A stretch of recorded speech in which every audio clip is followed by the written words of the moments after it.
Bakit naman ito pa yung napili mong lugar? Eh, pwede naman sa kalsada na lang para diretso na sa burol mo. Pinili ko talaga dito kasi tahimik, private, tayong dalawa lang. Tsaka para hindi ka makaligtas. Ano? Takot ka, no?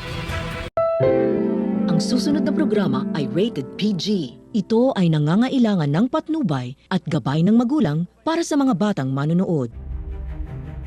Kapakapanabik na po at tumitindi na ang mga eksena maging ang kaganapan na ating pagkatutukan at ating nga rin naman yung pagkasubaybayan dito lang sa ating pinagkakabangan at pinagkakatutukan tuwing hapon na Mami Dearest.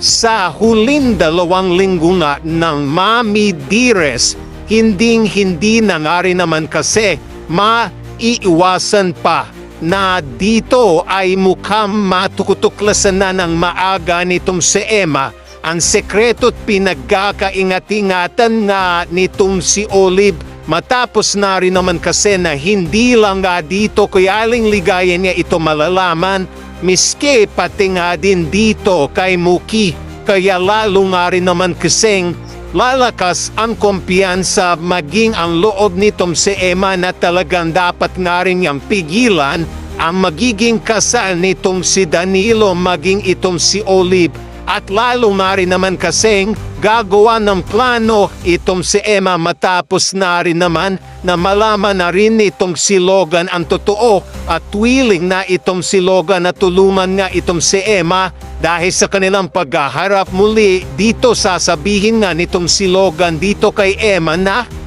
siya nga si Olive Emma tama ang dati mong hinala sa kanya dito nga rin naman ay magmamakaawa nga rin naman at hihingin ng tulong itong si Emma dito kay Logan pero ang malaking tanong nga din naman dyan tutulungan kaya nitong si Logan itong si Emma napigilan nga ang kasal nitong si Olive maging nitong si Danilo at ano nga rin ba ang mangyayari sa kanila dahil sa nalaman din itong si Emma ang katotohanan sa likod ng tinatagong lihim na revelasyon at sekreto nitong si Olive.